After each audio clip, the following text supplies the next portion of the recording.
Welcome back. Let's continue from where we left off in our last demo. Now that we have created all the network resources required to set up a Kubernetes cluster, I'll go to the Kubernetes service page from the developer service. Click on Kubernetes cluster, and I'll be creating a cluster using the custom create workflow. I'll select custom create option and click on submit. Now in the create cluster page, let me provide a suitable name for our cluster. The compartment where I'll create my cluster is ctd-oke, and the Kubernetes version is the latest version from the list. Under advanced options, we have multiple features as well as options available that you can enable for your custom cluster, but I won't be talking about them in this demo as we have separate dedicated lessons for each of these features. Let me click on hide advanced option and let's click on next. Now we are on the network setup page where we will be specifying the existing network resources to use for the new cluster. Under the network type, I'll be selecting Flannel overlay. And let's select the VCN that we created for this cluster. From the drop down, let me select the VCN which was Acme Dev VCN. Let's select the subnet for Kubernetes Service Load Balancer subnet, which is our load balancer regional subnet. Let's select the Kubernetes API endpoint subnet, which is again a regional subnet we created for our Kubernetes API endpoint. Since we have not defined any security rules in the network security group, I'll leave this option unchecked. But I'll check this option as I want a public IP address to be assigned to our cluster, which will make our Kubernetes API endpoint accessible from the internet. Under Show Advanced Options, you can provide CIDR blocks for your Kubernetes service as well as pod CIDRs. This is basically a group of network address that can be exposed as Kubernetes services cluster IP and should be expressed as a single contiguous IPv4 CIDR block. And remember, the CIDR block you specify over here must not overlap with the CIDR block for the VCN. Similarly, pod CIDR block is the available group of network addresses that can be allocated to pods running within the cluster and must be expressed as a single contiguous IPv4 CIDR block. Again, remember the CIDR block that you specify here must not overlap with the CIDR blocks for the subnets in the VCN and can be outside the VCN CIDR block. And as these are optionals, I'll leave them as blank. I'll click on next. Here I'll have to specify the configuration details for our first node pool that we'll be attaching to our cluster. The pool name is pool 1. The compartment where I'll create all the required resources is ctd-oke. The version that you select here will be the version of Kubernetes that will run on each of the worker nodes in the node pool. I'll leave it as default. Now under the node placement configuration, we must select an availability domain in which to place the worker nodes. Let me select one of the options. Let me select the worker node subnet which we created earlier. Selecting fault domains is optional. I'll leave it as blank. Under the show advanced options, you get to select the capacity type. You can choose from on-demand capacity, capacity reservation, and preemptible capacity for the worker nodes that will be running on your cluster. I'll leave it to default, which is on-demand capacity. And we can optionally add another row to select additional domains and subnets in which to place the worker nodes. For now, I'll stick to only one entry.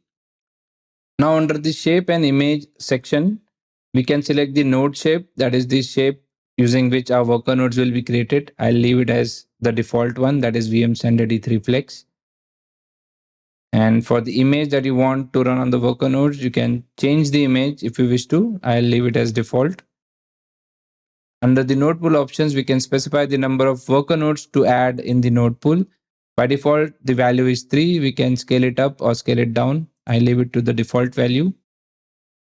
Under the boot volumes, you can configure size and encryption options for the managed node boot volumes. I'll leave it to the default settings. Under the show advanced options, You can specify the cordon and drain settings for your worker nodes. And optionally, you can provide an initialization script. It's basically a script for Cloud Init to run on each instance hosting managed nodes when the instance boots up for the first time. Remember, the script that you specify must be written in one of the formats supported by Cloud Init, for example, cloud-config, and must be supported file type, for example, .yaml file. You can either choose the Cloud Init script file or you can paste the content of Cloud Init script over here. By default, the managed nodes added to this managed node pool will automatically get the following Kubernetes label applied, that is name and pool one. If you want to add a different label, you can always click on add another row and provide a different key value pair. You can add node pool tags. Again, this helps you add your own metadata. You can also add tags to the worker nodes in your node pool. And finally, you can add an SSH key if you want to access your worker nodes within the cluster.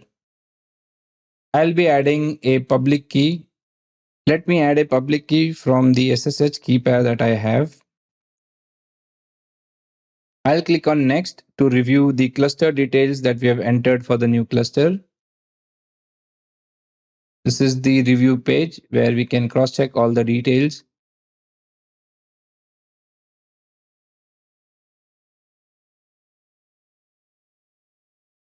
Now, since we have not used any of the features of an enhanced cluster like virtual nodes or any of the add-ons, it's still allowing us an option to create this cluster as a basic cluster. If you want to create a cluster as a basic cluster, you must check this option and the type of the cluster will change to basic. But if you want your cluster to be an enhanced type cluster, then you must unselect this and the type of the cluster will be set to enhanced. All right, I have reviewed all the information like the VCN name, service, load balancer subnet, Kubernetes API endpoint subnet, as well as the node pools information where we have created a managed node pool with one node pool in it, having 3 worker nodes. And the shape we have selected for the worker nodes is VM standard E3 Flex with Oracle Linux 8 operating system. And the network type is set to Flannel overlay. I'll click on create cluster to create the new cluster now. Let me close this window. Well, it will take some time before the cluster status changes to active. Currently, the cluster is in creating state. You can also check the work request to see what is the progress with cluster creation. Currently, the cluster creation stage is in progress. Once it's active, we'll see that the node pool creation stage will be in progress. And once the node pool is created, it will be attached to the cluster. Let's wait until we have a green signal on these operations and our cluster status changes to active. Well, after a while, our cluster is now active and ready to use. Now to access the cluster and create resources within it, we will select the Access Cluster button. You get 2 options to choose from, either go for Cloud Shell access or go for local access. In our upcoming lessons, we have covered the topic Access Your Cluster in more detail. For now, I'll select Cloud Shell access and click on Launch Cloud Shell. We must configure the kubeconfig file to enable the kubectl command line utility to access our cluster. Let me copy this command. Our Cloud Shell machine comes pre-shipped with kubectl command line utility. Let me go ahead and paste the command I just copied and hit enter. Well, the kubeconfig file has been configured. Now I'll check whether I'm able to connect to the Kubernetes cluster and retrieve the nodes running within the cluster, for which I'll run the command kubectl get nodes. There you go. We have retrieved the list of 3 nodes that are running on our cluster. And just to cross check, I'll go to the node pools and click on node pool 1 and just cross check the IPs that were retrieved. And as you can notice, the IPs for our worker nodes are matching with the one that we retrieved using the kubectl. which means we are connected to the cluster now. And I'll now demonstrate how to create deployment on this cluster, which will create 3 pods running Nginx image. And the command is kubectl create deployment, name of my deployment, image to be used within the pods, and the number of pods are set to 3. I'll hit enter here. Well, it says deployment created. Let me check the status of the deployment.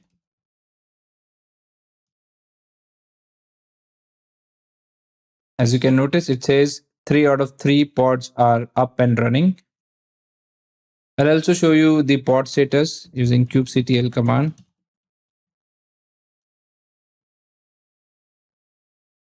And these are the 3 pods that are running within my worker nodes for the deployment, Mahindra-deployment. Now I'll go ahead and expose the deployment using a load balancer service using the kubectl expose command. I'll hit enter on this command. And as it says, the service lb-service has been exposed. Let's check the service details using kubectl command.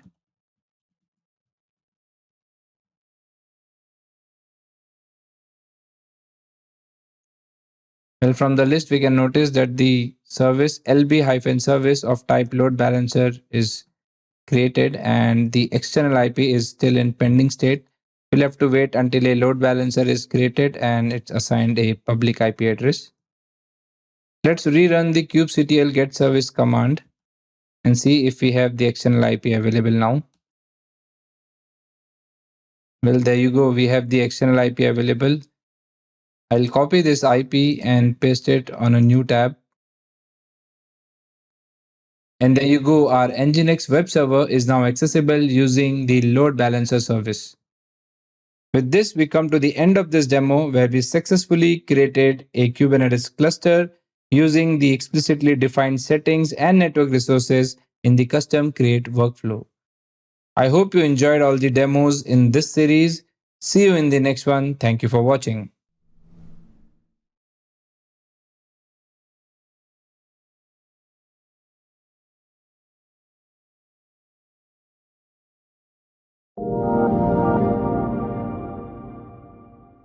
Hello and welcome to this lesson on accessing a cluster using kubectl. I am Mahendra Mehra and I am your senior OCI instructor at Oracle University. Alright, let's dive into the practical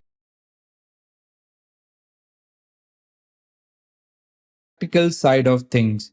When it comes to managing a cluster created with Container Engine for Kubernetes, we've got a handy tool in our toolkit, that's kubectl. Now, you can either roll with the kubectl installation that comes with Cloud Shell or opt for a local installation. It's your call. But here's the deal. Before you start welding kubectl like a pro, you need to tell it which cluster it should be bossing around. And how do you do that? By setting up the cluster's kubeconfig file. The kubeconfig file, by default named config, is stored in the user's home directory under the .kube directory. And it provides the necessary details to access the cluster. This little file is your ticket to making operations on your cluster seamless and precise. Let's understand the kubeconfig file in more detail.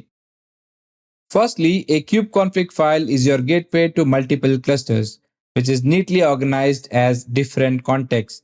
The current context element in the kubeconfig file is your guide specifying the cluster where all the actions happens. Now, here's a neat trick up its sleeve. A kubeconfig file includes an OCI command. This command works behind the scenes, dynamically generating an authentication token and seamlessly inserting it whenever you fire up a kubectl command. But here's the catch. The authentication tokens are short-lived, specific to the cluster, and tailored for individual users.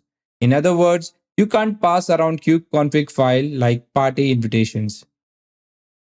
Each user needs their own kubeconfig file to access Kubernetes cluster. And this file cannot be shared between users. Alright, let's fine tune our Oracle Cloud Infrastructure command in the kubeconfig file. Here's the scoop. The command in the kubeconfig file plays nice with your current CLI profile. Now, if you are the type who likes to keep things interesting with multiple profiles across different tenancies in your CLI configuration file, we've got a trick for you. Specify which profile to tap into when generating the authentication token. How?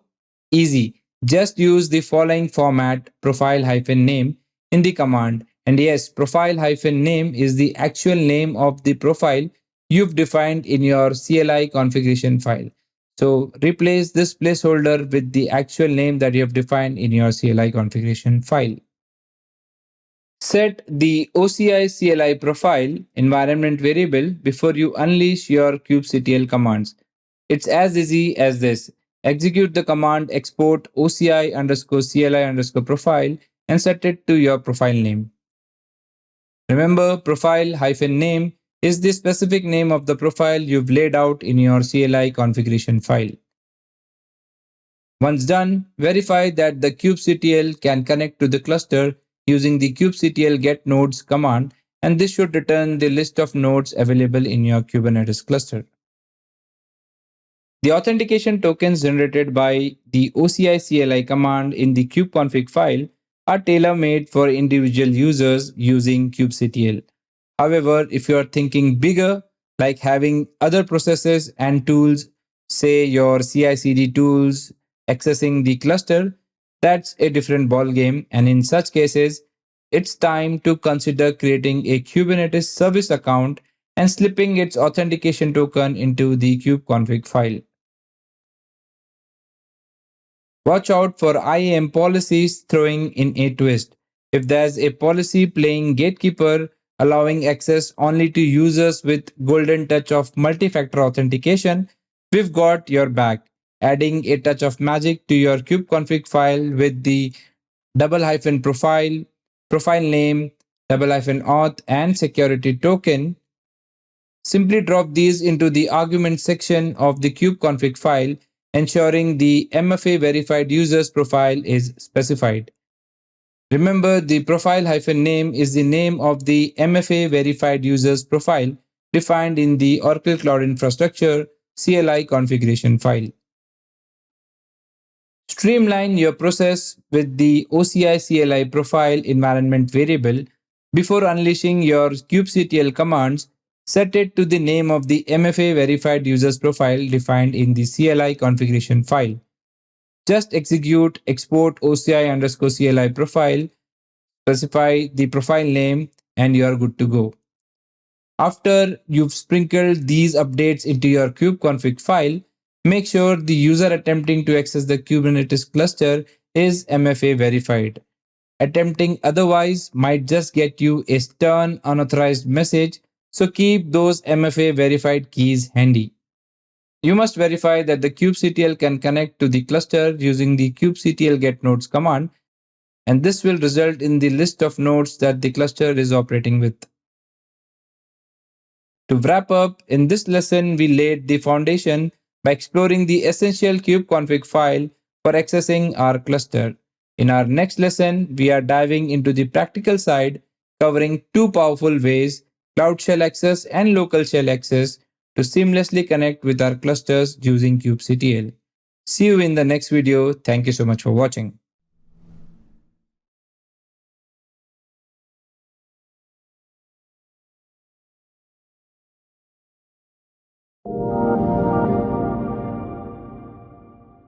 Welcome back. In this lesson, we are diving into the practical side of accessing our clusters using kubectl. We'll explore two powerful methods, Cloud Shell and local shell access. So without further ado, let's jump right in. Let's walk through the steps of setting up Cloud Shell access to your clusters. Here's what you need to know. First things first, when your cluster's Kubernetes API endpoint boasts a public IP address, you can smoothly access it in Cloud Shell by configuring a kubeconfig file. You must navigate to the OKE console and click on the Access Cluster button. A helpful Access Your Cluster dialog box will pop up, providing you with the precise command to establish a connection with your cluster. Pay attention to the details. If you have already got a kubeconfig file hanging out in the location you specify, fear not. The information about your cluster will gracefully append as a new context to the existing kubeconfig file.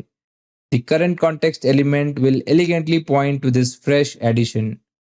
Now, if you decide to get creative and save your kubeconfig file somewhere other than the default location or with a different name, just set the kubeconfig environment variable to steer kubectl in the right direction. You can do so by setting the kubeconfig variable to the path where your kubeconfig file resides. Final check. Let's ensure everything is in order. Execute the kubectl get nodes command in the Cloud Shell. If all is well, you will be greeted with valuable information about the nodes in your cluster. Let's look at setting up local access to the cluster. Picture this. Your cluster's Kubernetes API endpoint lacks a public IP address. No worries, you can still access it from your local terminal as long as your network is paired with the cluster's VCN. Now let's talk security. The first thing is to generate an API signing key pair and upload the public key in the OCI user console. It's like giving your local access a VIP pass. Time to bring in the big guns. Install and configure the Oracle Cloud Infrastructure CLI. This is your backstage pass to seamless cluster interaction. Step 4 is to set up the kubeconfig file. Let's discuss this step in more detail. First things first, make sure you've got the kubectl installed. And here's a tip. Ensure your kubectl version aligns closely with the Kubernetes version running on the control plane nodes. Create a cozy spot for your kubeconfig file. The default expectation is .kube directory within your home directory. Use the Oracle Cloud Infrastructure CLI command to set up the kubeconfig file, ensuring it's saved in a location that kubectl can easily reach. If you plan on saving your kubeconfig file somewhere else, no worries, just tell kubectl where to find it by setting the kubeconfig variable to the location where you have kept your kubeconfig file. Lastly, let's do a quick check. Run the kubectl space version command. What it does is it tells you the version of kubectl you have installed locally, the Kubernetes version on the control plane nodes, and a little extra. Run the kubectl get nodes for a snapshot of the nodes in your cluster. With these two commands, you can verify that the cluster access has been set up successfully. To conclude, in this lesson, we demystified the process of configuring cluster access using both Cloud Shell and the trusty local terminal. Now you have the tools to seamlessly connect and manage your clusters. I hope you found this lesson helpful.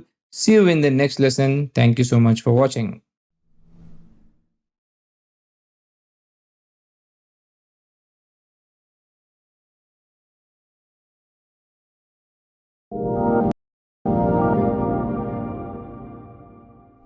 Hello and welcome to this demo on setting up Cloud Shell access to OKE clusters. Let's get started. If you recollect from the previous demo, OKE-public-demo-1 is the cluster that we created whose Kubernetes API endpoint was in a regional public subnet, as well as the worker nodes were hosted in a public subnet. When a cluster's Kubernetes API public endpoint has a public IP address, you can access the cluster in Cloud Shell by setting up a kubeconfig file. To set up a kubeconfig file, click on the Access Cluster button. This displays the Access Your Cluster dialog box, and you get to choose from two options. One is the Cloud Shell access and the other one is a local access. For this demo, we'll continue with Cloud Shell access. Under Cloud Shell access, you have to perform two steps. One is to launch the Cloud Shell So let me click on this Launch Cloud Shell button. And the second step is to copy this command and paste it in the Cloud Shell. Let me copy this command and paste it over here and hit enter. Well, as you can see, a new config has been returned to the kubeconfig file hosted in the location my home directory under the .kube directory with the name config. Also make a note that the cluster ID, which is the cluster OSID over here, is the OSID of the cluster that we are trying to connect to. So let me close this window, and if you notice, the cluster OSID given over here as well as the cluster OSID given in the command is matching. So now that the new configuration has been written in the kubeconfig file, the current context is currently pointing to the cluster named OKE public demo 1. Now the next step is to verify that kubectl can access the cluster. kubectl, like I mentioned in the earlier demos, is a command line utility that lets you interact with your Kubernetes cluster. Let me run the kubectl get node commands to interact with my OKE public demo 1 cluster. Well, as you can notice, it returns me the information about the nodes in the cluster. My cluster is a 3 nodes cluster, basically one node pool running 3 nodes in it. To cross-check this information, let me go to the console and let me click on the node pools in the resources section. Let's click on pool 1 and let me scroll down. And if you notice, the private IP of my worker nodes in the console matches to the one that we see as the output of our command kubectl get nodes. Now we can use kubectl to perform other operations and create Kubernetes resources on the cluster. Let me clear the screen. Let me go ahead and use an inline configuration to create a deployment resource in the Kubernetes cluster. Alright, so I created a deployment named Mahendra-deployment, which is running an Nginx latest image with 3 pods in it. Let me also check the pod status. So run the kubectl get pods command to check the pod status. And as you can see, all the 3 pods are in the running state. Well, that's it from this demo where we saw how to access an OKE cluster using the Cloud Shell access to the cluster. I hope you enjoyed this demo. See you in the next one. Thank you for watching.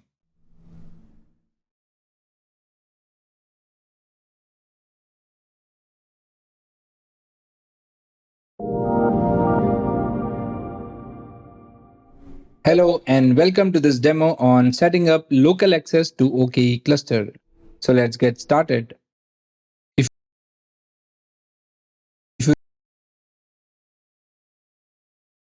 you recollect from the previous lesson, these are the steps that we need to configure in order to set up a local access to our clusters. Just to give you a short overview, we will first create an API signing key pair. We will upload the public key of the API signing key pair in our user tenancy. And then we will install and configure OCI CLI. We will also set up kubeconfig file in our local machine. Also ensure that kubectl is installed and later verify that kubectl can access the cluster.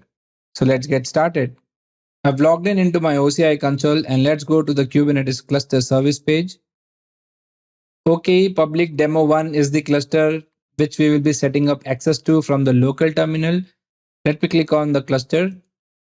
Just to recollect, our Kubernetes API endpoint is placed in a public subnet, whereas the worker nodes are placed in a private subnet.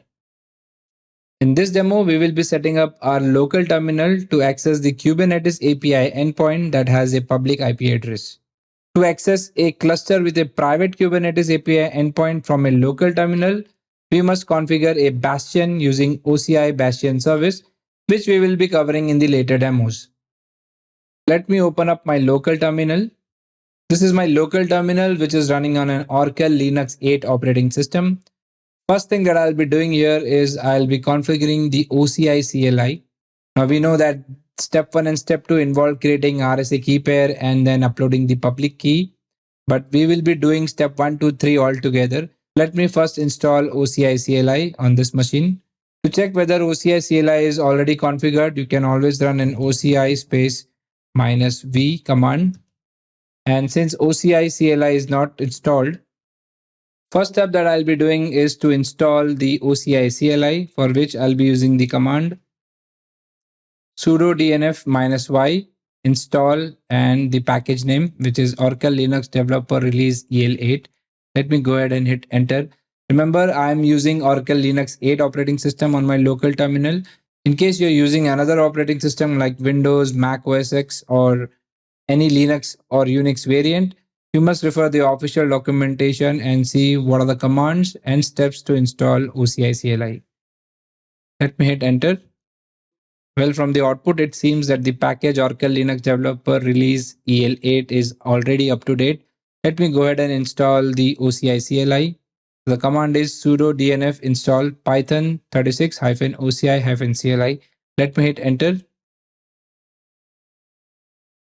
Well, it's asking me to go ahead with the installation. Let me say yes and hit enter. And it's installing the OCI CLI on my local machine. Well, the installation is complete. Let me check if the OCI CLI is installed. Let us run the OCI-v command. As you can see, the OCI CLI version 3.2 is installed on my machine. Let me clear the screen. And like I mentioned, you can refer the official documentation, which is this. And this is a quick start guide that lets you quickly install and configure OCI CLI on different environments like Oracle Linux machines or Mac OS, Windows, Linux, and Unix environments. You can search within the Oracle documentation by going to the docs.oracle.com website. And there you just simply have to search for installing the CLI, or you can search for OCI CLI and it will guide you to this particular page. Let's head back to our local terminal. Now that we have installed the OCI CLI, the next step is to configure it. The command to configure OCI CLI is OCI setup config. Let me run the OCI setup config command to configure the OCI CLI. Let's hit enter. Now it's asking me to enter a location for the config file. I'll use the default location and I'll hit enter. Now the next thing that it is asking me for is the user OSIT. Let's go to our OCI console and copy the user OSIT and paste it over here. In order to find your user OSIT, you have to click on the profile menu, go to my profile. Under your profile information page, simply copy the OSIT. Let me copy my OSIT. And let's head back to the local terminal. Let me paste the OSIT here. Let's hit enter. Now it's asking to enter tenancy OSIT. Let's head back to the console and copy the tenancy OSIT. You can find the tenancy OSIT in your profile page. Go to your tenancy. This opens up the tenancy details page. And from the tenancy information tab, you can simply click on copy OSIT and let's go back to the local terminal and paste it here. Let's hit enter. Now it's asking to select a region, right? In my case, the region is US Phoenix 1. Let me provide the index for my region, which is 50. Let me reconfirm the region that I'm working in is US West Phoenix and 50 is the index for US Phoenix. All right, let's hit enter. In the next step, it is asking whether I wish to generate a new API signing RSA key pair. In my case, the local terminal does not has a API signing RSA key pair. So I'll go ahead with this option. Let me enter Y. Now it's asking a directory for the keys to be created. Let it be the default directory, which is .oci directory under my home directory. Let me hit enter. And it's asking for the name. Let me go with the default value, which is OCI underscore API underscore key. Let me hit enter. Again, it's asking for a passphrase for the private key. Let me keep it blank. I'll hit enter here. And there you go. My OCI CLI has been configured. Now the next thing is I'll have to copy the API signing RSA key pair's public key information and I'll have to add it as an API key in my user account on the OCI console. In your case, if you already have an API signing key pair that you wish to reuse, simply copy the public key information and paste it in the API keys within your user settings on the OCI console. Let me copy the public key information. As you saw that the API signing key pairs were created in the .oci directory. Let's head to the .oci directory. Let me clear the screen first. Let's go to the .oci directory. Let me do an ls over here. And as you can notice, we have the two keys, which is OCI underscore API underscore key dot pem. This is our private key. And OCI underscore API underscore key underscore public dot pem, which is the public key. Now let me copy the content of the public key and paste it in the API keys section on my user console. So let's do a cat OCI API underscore key underscore public. And let's copy this entire information. Let's head back to our OCI console. Now let's select my profile, and under the API keys in the resources section, let's click on add API key. And from the options, let's choose the paste a public key option. Let me paste my public key over here. And let's click on add. Once we click on add, it gives us the configuration file preview. This is how our OCI CLI configuration would look. And let's click on close. Let's head back to our local terminal and let's check the configuration file in our local terminal. Let me do an ls over here. So this is the configuration file. Let me open it up for you. If you notice, the user OSIT, the fingerprint for our API key, also the API key fingerprint matches with the one that we just uploaded in the OCI console. And then information like the location of our private key, the tenancy OSIT, and the region identifier. Let me clear the screen. Now to check whether the OCI CLI is configured properly or not, we will run OCI commands to check if we can access OCI resources. Let me run an OCI OS ns get command. As you can see, it has returned me my Oracle Cloud account information, which is int Oracle Rohit. This confirms that my OCI CLI is configured correctly. Let me clear the screen. Now, since this demo is getting a little long, I will pause here and we will continue in the next demo. I hope you found this demo interesting so far. See you in the next part.